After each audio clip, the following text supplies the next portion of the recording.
My name is Sean Clerkin. I'm an anti-austerity campaigner.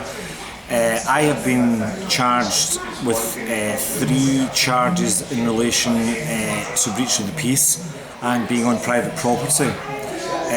These are Labour Party people complaining, saying I did, that I was threatening and abusive towards them verbally. None of it true, and what they want to do is to try and shut down my protests against the Labour Party and against austerity, and that's not going to happen because I am innocent and I'm not guilty of any of the breach of the peace charges that have been levelled against me. What this is about is to try and shut down freedom of speech, to shut down freedom of expression, and to shut down freedom of protest. And that's what it's about, and that's not going to happen as far as I'm concerned. I will continue to be campaigning right through on this austerity.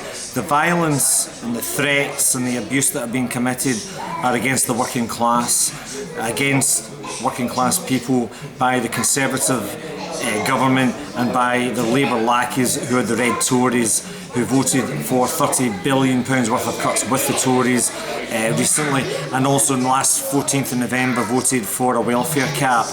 The bottom line is there is basically violence against the poor, abuse against the poor, and essentially a war against the poor, a war against the working class. Yes, it is a class war, and that is what it's about. And what do I mean by that? Well, the fact is, what can I tell you? That ATOS, who were set up a number of years ago by the Labour government to force the sick, the disabled and the poor back to work and the dying back to work, has resulted in 600,000 people being taken off their benefits and been thrown into the gutter of poverty. And I can tell you today that the Department of Works and Pensions did a survey in 2011 to find out how many people had died as a result of the work capability assessment, and I can tell you exactly that 3,500 people died in 2011 because of the work capability assessment. 2,200 died as they were going through the work capability assessment. The stress, the worry, and those that were worried they were going to lose the benefits that committed suicide. And then another 1,300 died who were in the back to work group. When they were going to go back to work, 1,300 of them died before they could get back to work. And these people included people like Eleanor Tassin, who was a mother from Livingston, 38 years of age, a mother of 2.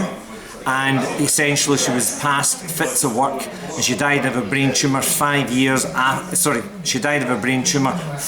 weeks after she was past fit to work by ATOS. Mark Woods was another young man basically who was past fit to work by ATOS and died of starvation in Britain a year ago, weighing 5 stone 6 pounds. What a disgrace in our modern 21st century society. So you don't have to go abroad to see starvation, and people die of starvation and malnutrition.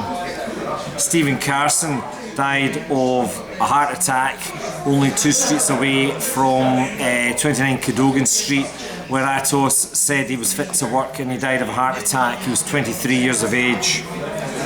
And a young man called Philip Malloy died 3 to 6 months ago when he drowned himself in the River Clyde. He was sanctioned, he had no money, he had no home, and he threw himself in the River Clyde. I have to say that I knew Philip Malloy. He had been at meetings with me, and basically he had passed away. He committed suicide. These are the victims, the violence thrown upon them by the Tories and the Red Tories. 870,000 Scots are currently living in poverty, and that's going to increase to over 1 million by 2020. We have got over 200,000 children who will be living in poverty by 2020. And why is that going to happen? Because there's another £30 billion worth of cuts going to come that was voted through by both the Tories and the Labour Party. And these Labour Party functionaries who have said that I was in breach of peace against them, causing them fear and alarm. Not true. What they have done is they have voted basically to commit violence against the poor, the sick, the disabled. Over the next 5 years, where over 1 million Scots will be in the gutter of poverty, because there's going to be another mass of cuts going to take place, meaning that child benefit and tax credits are going to be cut from the poor and the vulnerable in Scotland over the next 5 years. And in addition to that, the employment and support allowance, which is worth £30 a week to sick, disabled and the dying, is going to be taken away. And that's one of the major cuts that's not yet been announced, and that's going to be done by the Tories over the next year. What I would say to you is this: that we have got to fight against austerity, that we have got to join together in a campaign against austerity, and that the only way we're going to be able to fight it and defeat it is not just by fighting it issue by issue, week by week, month by month, and that we have to do as well. But what we have also got to do is that we've got to campaign for Scottish independence in 2017, for another referendum in 2017 for Scottish independence, to establish a society that's based on redistribution of income and wealth, based on a socially just society where the poor, the sick, the disabled and the dying can live their lives in dignity and live their lives in peace, and where our young people can find and get decent work paid at a living wage and paid at a decent wage, and that all the people in Scotland can have the living wage and have a living wage of at least £8.75 an hour and going up to £10 an hour. We must have a wage of at least £10 an hour within the next year or two.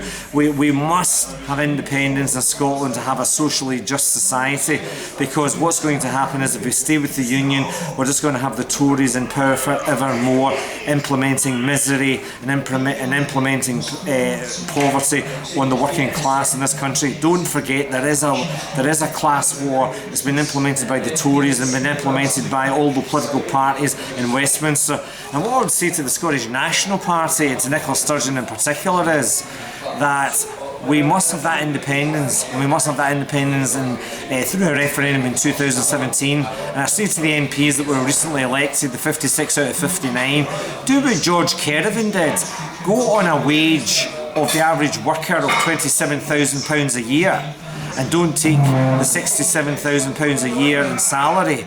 Take the £27,000 a year and keep in touch with the communities that you're in touch with, and keep in touch with the working class. Do not be seduced by the comforts of Westminster, because if you are, you will be swept out at the next election. And I will tell you this, I will be the one that will be campaigning to get rid of you if you don't do your jobs properly. And I'm saying to the SNP 56, take the average working wage of £27,000 a year, be in touch with working class communities, and let's defeat poverty.